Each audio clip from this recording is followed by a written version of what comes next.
السلام علیکم ورحمۃ اللہ وبرکاتہ۔ اعوذ باللہ السمیع العلیم من الشیطان الرجیم، بسم اللہ الرحمن الرحیم۔ رب اشرح لی صدری ویسر لی امری واحلل عقدۃ من لسانی یفقہوا قولی۔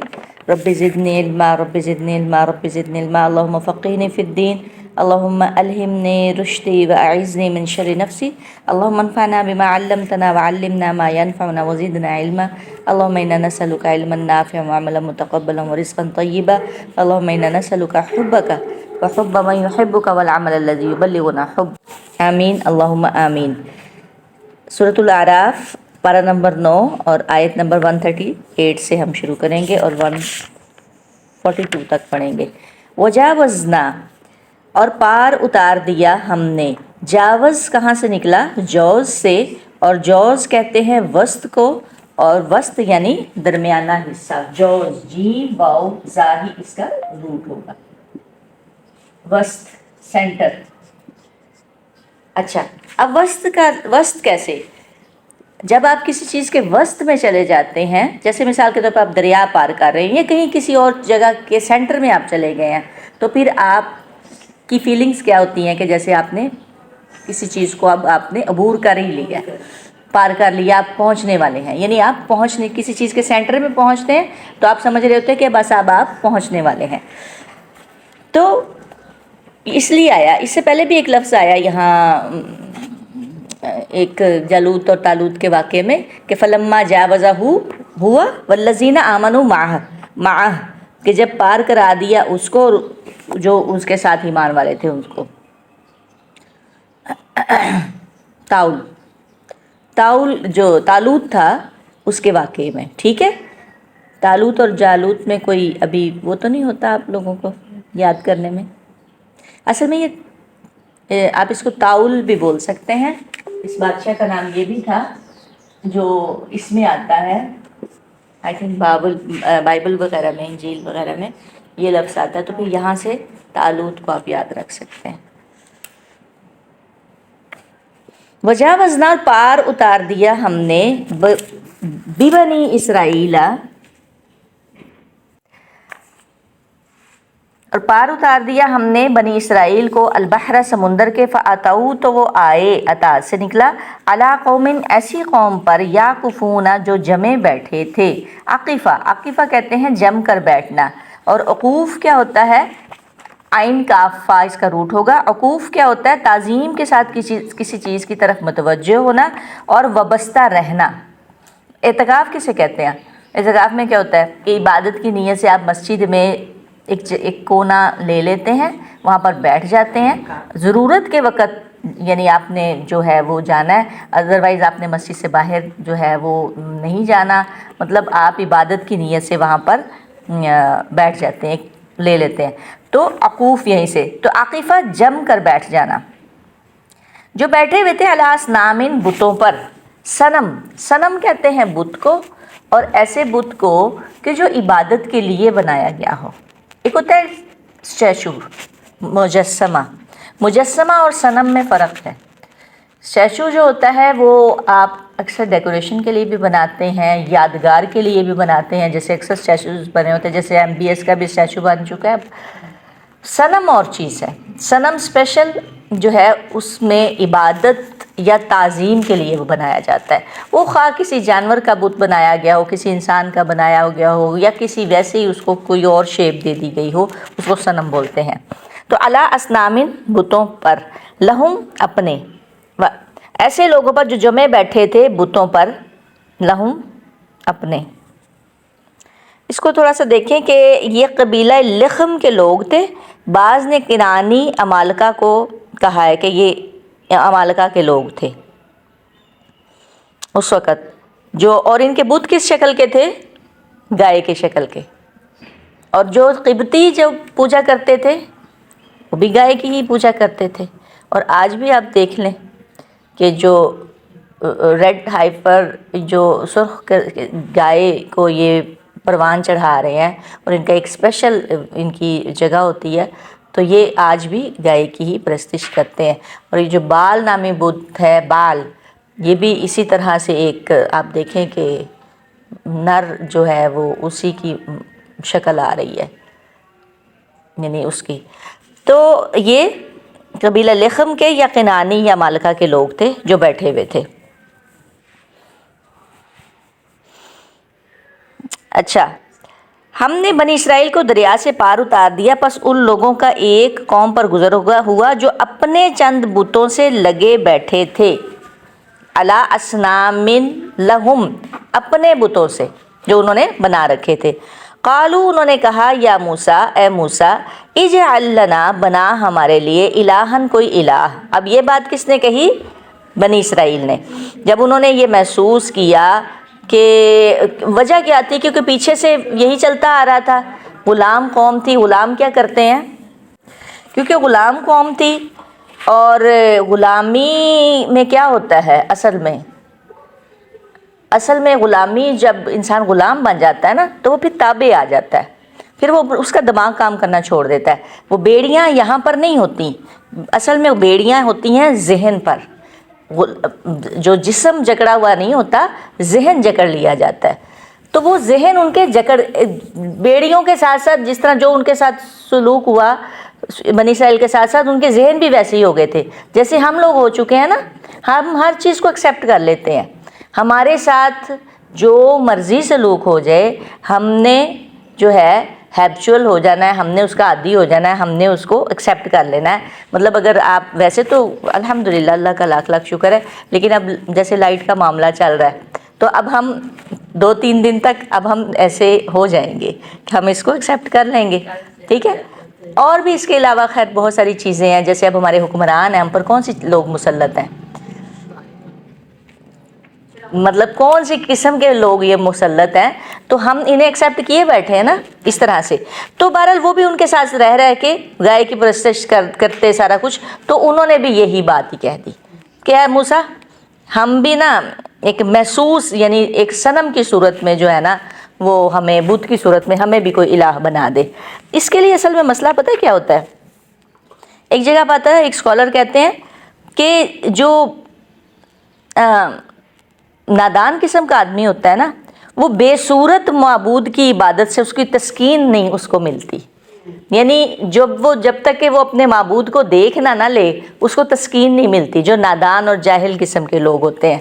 اور پھر کیا کرتے ہیں وہ؟ پھر اس کو بنانے کی کوشش کرتے ہیں، جیسے قبر پرست لوگ ہیں، بت پرستی کو تو آپ ایک سائڈ پہ کر دیں۔ مسلمانوں میں کیا ہوتا ہے، جب تک کہ انہیں کوئی اچھا سجا ہوا دربار نہ ملے یا کوئی اس طرح کی کوئی چیز نہ ملے تو ان کی تسلی نہیں ہوتی، تو وہ وہاں پر جا کے ماتھا ٹیکنا اور پھر یہ سارا کچھ کرنا۔ تو ایمان والے لوگ کون ہوتے ہیں؟ بن دیکھے اللہ پر ایمان لاتے ہیں، یہ ہوتا ہے غیب۔ اور سب سے جو الغیب میں سب سے بڑا غیب ہے وہ اللہ رب العالمین کی ذات ہے، کہ ہم نے نہیں دیکھا لیکن ہم نے اس کی عبادت کرنی ہی کرنی ہے۔ یہ ہے کمال۔ یہ کیا کمال ہوا کہ آپ جو ہے سامنے دیکھ رہے ہیں اور پھر آپ پرستش کر رہے ہیں۔ تو اس وجہ سے انہوں نے یہ بات کہی، اور بات آپ دیکھیں کہ بنی اسرائیل اس وقت کے مسلمان ہی تو تھے، جیسا آج ہم مسلمان ہیں، ہم اپنے آپ کو مسلمان کہلاتے ہیں نا، مسلمان ہی تو تھے، لیکن وہ اس طرح کی بات کر رہے ہیں۔ اچھا، کہنے لگے، انہوں نے کہا، اے موسیٰ، اجعل لنا، بنا دے ہمارے لیے، الہن، کوئی الہ، کما، جیسا کہ لہم، ان لوگوں کے لیے ہے، آلہۃ، الہ، جیسے کہ ان لوگوں کو معبود ہے، اسی طرح تو ہمارے لیے بھی کوئی معبود بنا دے۔ قال، کہنے لگے موسیٰ، انکم، بے شک تم، قوم ہو، تجہلون، جاہل، تم جہالت برت رہے ہو، جاہل قوم ہو، نادان ہو۔ انہوں نے فوراً کفر کا فتویٰ نہیں لگایا، انہوں نے فوراً یہ بات نہیں کہہ دی کہ تم تو کافر ہو گئے، تم تو یہ ہو گئے، وہ ہو گئے۔ حالانکہ وہ اپنے دور کے مسلمان لوگ تھے، پھر بھی انہوں نے یہ بات کی۔ وجہ کیا ہوتی ہے؟ اصل میں ماحول ایسا بن جاتا ہے، پہلے بھی بات کی کہ غلامی کی وجہ سے ذہن جکڑے گئے تھے، اور دوسرا ماحول ایسا تھا قبطیوں کے ساتھ رہ کے کہ وہ بھی اسی طرح کے ہی ہو گئے، اور آگے بھی چلتے ہوئے جب انہیں یہ چیز نظر آئی تو انہوں نے یہی بات کہہ دی۔ تو انہیں اللہ کے نبی جو ہیں وہ جاہل کہہ رہے ہیں، ناسمجھ کہہ رہے ہیں، نادان کہہ رہے ہیں، کفر کا فتویٰ فوری طور پہ نہیں لگایا، یعنی انہیں ایک مارجن دیا ہے کہ اس بات کو سمجھو، اس طرح نہیں ہے۔ ان ہؤلاء، بے شک یہ سب، متبرن، برباد ہونے والا ہے، ہلاک ہونے والا ہے، تبر، پہلے اب نے دمر پڑھا ہے، اب ہے تبر۔ تبرہ کہتے ہیں کسی چیز، تبرہ اصل میں کہتے ہیں ٹوٹا ہوا برتن، اور تبرہ یہ جو چھوٹے چھوٹے گاری نہیں ہوتی، ریزے نہیں ہوتے سونے چاندی کے پگھلانے کے لیے ڈالے جاتے ہیں، پگھلانے سے پہلے چھوٹے چھوٹے سونے چاندی کے جو ریزے سے ڈالے جاتے ہیں انہیں بھی تبر بولتے ہیں، تا بارہ اس کا روٹ ہوگا، اصل میں ہوتا ہے تبر کہتے ہیں ٹوٹا ہوا برتن، یعنی بالکل ختم ہو جانے والا، یعنی آپ دیکھیں کہ جب برتن ایک ٹوٹ گیا ختم ہو گیا تو آپ اس کو جتنا مرضی جوڑیں وہ تو نہیں نا، وہ ایک قسم کا ختم ہو جائے گا، برحال ایگزیکٹ اس کا معنی یہ ہے۔ تو متبرن برباد ہونے والے ہیں، ختم ہو جانے والے، ما ہم جو ہیں وہ فی ہی اس میں، یعنی جو اس میں لگے ہوئے ہیں جس میں وہ پرستش کر رہے ہیں، وہ باطلن اور باطل ہے یعنی غلط ہے، ما جو کچھ کانو ہے وہ یعملون عمل کرتے، ختم ہو جانے والا ہے جو وہ عمل کر رہے ہیں۔ اس کو با محاورہ پڑھیں گے، یہ لوگ جس کام میں لگے ہوئے ہیں یہ تباہ کیا جائے گا، ہلاک کر دیا جائے گا، اور ان کا یہ کام محض بے بنیاد ہے، باطل ہے، یعنی اس کام کا وزن نہیں ہوگا قیامت کے دن۔ قال کہا اغیر اللہ، کیا غیر اللہ کے، کیا اللہ کے سوا اور، ابغی نہ تلاش کروں تمہارے لیے، ابغیکم بغی سے، الہن کوئی اور الہ، وہوا حالانکہ وہ تو فضلکم اس نے فضیلت بخشی تمہیں، علی العالمین تمام جہان والوں پر۔ اب دیکھیں بنی اسرائیل کی کیا مظلوم تھے، اور پھر فرعونی ہر طرح سے مال و دولت کے حوالے سے بھی، امارات کے حوالے سے بھی، اور بھی بہت سارے، اور علم کے اعتبار سے بھی مالدار تھے، علم بھی تھا ان کے پاس، سب کچھ تھا ان کے پاس، سکلز بھی تھیں، سب کچھ تھا، اور فرعون بنی اسرائیل تو اس وقت بالکل ایک پسماندہ قوم تھی، غلام قوم تھی، تو اللہ نے کیا کیا، انہیں سلیکٹ نہیں کیا فرعونیوں قبطیوں کو، اللہ کے چننے کے، اللہ کے سلیکٹ کرنے کے پیمانے اور ہیں، وہ ہم نہیں جان سکتے اللہ کس کو سلیکٹ کر لے، کس کو چننا چاہتا ہے، یہ اللہ کی مرضی ہے۔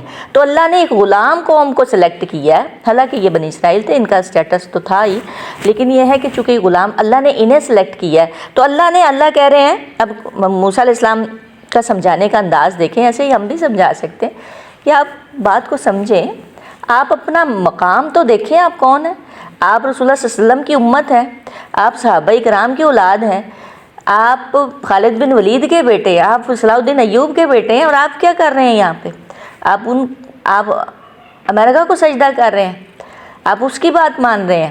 ہم اس طرح سے بھی سمجھا سکتے ہیں، ٹھیک ہے، سمجھانے کا انداز۔ تو وہ اس طرح سے سمجھا رہے ہیں کہ کیا میں غیر اللہ کو تلاش کر لوں، کوئی اور معبود تلاش کر لوں، حالانکہ وہ تو وہ اللہ ہے، وہ الہ ہے جس نے تمہیں تمام جہان والوں پر فضیلت بخشی ہے، اللہ نے تو تم پر احسان کیا ہے وہاں سے نکال کے، پھر اس نے آگے بھی تو نعمتیں دی ہیں، پھر نبی بھیجا ہے، سب سے بڑی بات کہ موسیٰ علیہ السلام کو بھیجا ہے، اور ساتھ میں ہارون علیہ السلام کو بھیجا ہے۔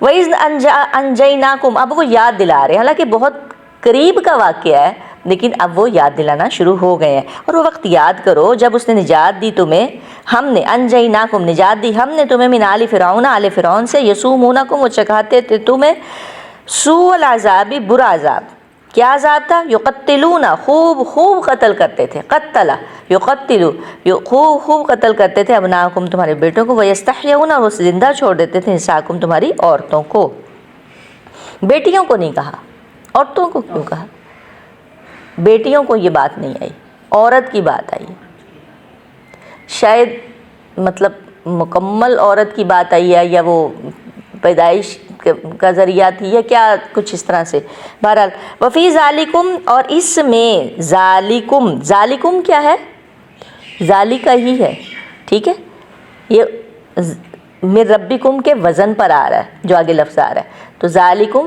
اصل میں ذالکہ ہی ہے، اسم اشارہ بعید ہی ہے، اور اس میں بلاؤن آزمائش تھی، بلا آزمائش تھی، من ربکم تمہارے رب کی طرف سے، وَلَنَبْلُوَنَّكُم میں بھی جو لفظ آتا ہے نا، نبلونکم، یہ بھی بلا، اس کا روٹ بھی بلا ہی ہے، بلا آزمائش کو کہتے ہیں، یہ اپنے ایگزیکٹ روٹ کے ساتھ ہے، سمجھیں، با لام اور یا ہوگا تو یہ اپنے ایگزیکٹ روٹ کے ساتھ ہی ہے، مطلب لکھنے میں اور طرح سے ہے، پڑھنے میں وہی ہے، بلا آزمائش تھی من ربکم تمہارے رب کی طرف سے، عظیم بہت بڑی، چھوٹی آزمائش نہیں تھی، ہم پہلے اس کو ڈسکس کر چکے ہیں، اور سورہ بقرہ میں بھی ہم اس کو پڑھ چکے ہیں، اس کا سارا مضمون۔ وَوَعَدْنَا اور وعدہ لیا ہم نے موسیٰ علیہ السلام سے. اب یہ ٹاپک یہاں پر کلوز ہو گیا. اب آگے چلتے ہیں. آگے آ رہا ہے جب بنی اسرائیل وادی سینا میں آئے نا سمندر پار کر کے, تو اب انہیں ہر طرح کی آزادی تھی, یہاں پر بالکل آزاد تھے. اب جب کوئی قوم آزاد ہے تو اس کے لیے کتاب تو ہونی چاہیے, شریعت تو ہونی چاہیے, اس کا ایک طریقہ ہونا چاہیے, ایک مخصوص اس کی تفصیل ہونی چاہیے اس طریقے میں. تو ان کو بک دینے کے لیے, کتاب دینے کے لیے اللہ تعالیٰ نے موسیٰ علیہ السلام کو کوئی طور پر طلب کیا. وَوَعَدْنَا اور وعدہ لیا ہم نے موسیٰ علیہ السلام سے 30 لیلتاً راتوں کا. وَأَتْمَمْنَاهَا تعمیم ہوگا اس کا. وَأَتْمَمْنَاهَا اور پورا کیا ہم نے انہیں بِعَشْرٍ 10 کے, یعنی 10 راتوں کے. یعنی پہلے 30 راتوں کا ہوا تھا, ابتدائی دن جو تھے وہ 30 تھے, اور اس کے بعد مزید 10 دن اور بڑھا دیے تھے. فَتَمَّ پس پورا ہوا میقاتُ مقررہ وقت. میقات کیا ہوتا ہے؟ میقات ہوتا ہے ظرف زمان. میقات ظرف زمان, ظرف زمان. آپ میقات جو لوگ گئے ہیں ان کو بھی پتہ ہوگا. میقات کا اصل معنی کیا ہوتا ہے کہ وہ مقررہ وقت کے میں جس میں مقررہ کام کیا جائے. جب آپ میقات سے احرام باندھ رہے ہوتے ہیں تو وہاں پہ کیا آپ نے اس ٹائم میں وہی کام کرنا ہوتا ہے. یعنی اس کا مطلب ہے کہ جس کام کے لیے جو وقت مقرر ہے نا, اس کام کو اسی وقت کے اندر کرنا. اس کو میقات بولتے ہیں. جس کام کے لیے جو وقت مقرر ہے اس کام کو اسی وقت کے اندر کر لینا, میقات. تو پورا کیا ہم نے بعشرٍ فتم 7-10 کے, تو پورا ہو گیا میقات و مقررہ وقت. رب ہی اس کے رب کا. یہ مقررہ وقت کو ایک قسم کا یہاں پہ سمرائز ہی کیا گیا ہے, اس لیے میں نے آپ کو اس کو تھوڑا سا بتایا تھا کہ آپ کو سمجھ آ جائے. 40 لیلتاً 40 رات کا, یعنی 30 پہلے 10 اور ملا کے 40 راتیں پوری ہو گئیں. وقال اور کہا موسیٰ علیہ السلام نے لأخیہ اپنے بھائی ہارون سے, اخلفنی جانشینی کرنا میری, خلفہ سے جو پیچھے رہ جانے والے, یعنی خلیفہ یعنی نائب بنا کے چلے گئے. آپ کسی چیز کا نائب بناتے ہیں, کسی نائب پرنسپل, کوئی وائس پرنسپل ہوتا ہے, ایک پرنسپل ہوتا ہے, ایک وائس پرنسپل, تو نائب بھی ہوتا ہے. ابھی کون آیا تھا امریکہ کا, نائب صدر ہی آیا تھا نا.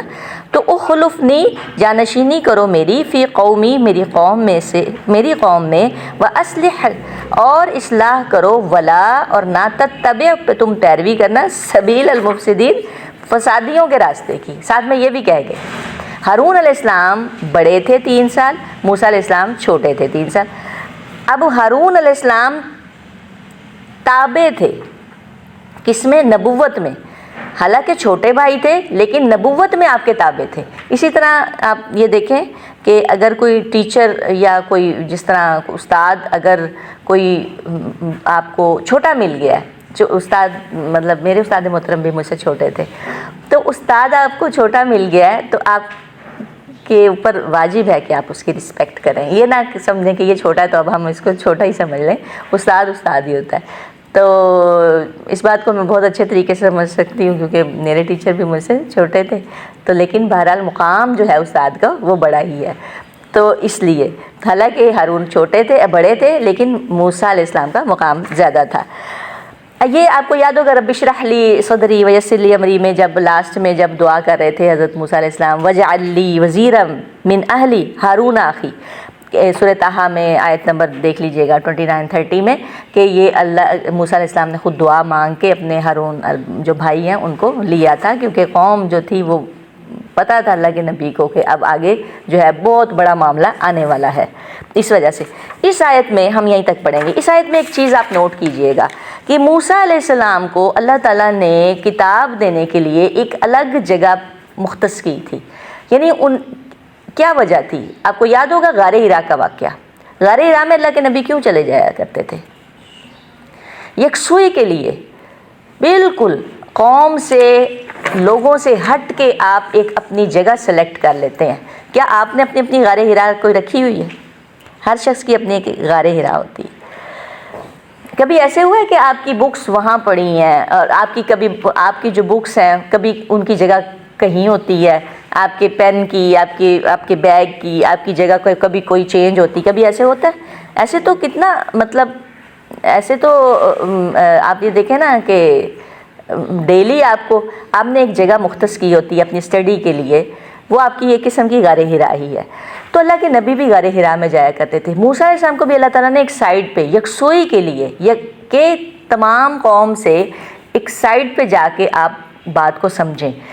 ہماری یکسوئی کیا ہوگی بتائیے؟ آنسر نہیں، آپ کی بھی غار حرا ایک قسم کی بن چکی ہے تھوڑی بہت، اگر آپ اس کو سمجھیں، ٹھیک ہے؟ آپ یہاں اتنے سارے کام کاج چھوڑ کے اپنا گھر بار ابھی آپ کے کام پیچھے پڑے ہیں، لیکن آپ یکسوئی کے لیے آپ گھر میں بھی پڑھ سکتے ہیں، آپ آن لائن بھی پڑھ سکتے ہیں، ہم آن لائن سب کچھ کر سکتے ہیں، لیکن ایک یکسوئی کے لیے، ایک تسلسل کے لیے، جی ایک تسلسل کے لیے، ایک یکسوئی کے لیے آپ جو ہے وہ یہاں پر آتے ہیں اپنے گھر بار اپنے کام کاج چھوڑ کر۔ تو بہرحال یہ عام زندگی کا یعنی اصول ہے کہ آپ کو علم حاصل کرنے کے لیے آپ کو مطلب ایک ٹائم، ایک وقت، ایک مقرر، یہ میقات تھا جو میں آپ کو سمجھانا چاہ رہی تھی، میقات، ٹھیک ہے؟ مقررہ وقت پہ آپ یہاں پہ پہنچے ہیں، مقررہ ٹائم پہ۔ یہ اور بات ہے کہ ہم آگے پیچھے ہو جاتے ہیں، انشاءاللہ اس کو بھی ٹھیک کریں گے۔ تو یہ ہے میقات، تو یہ ہے یکسوئی۔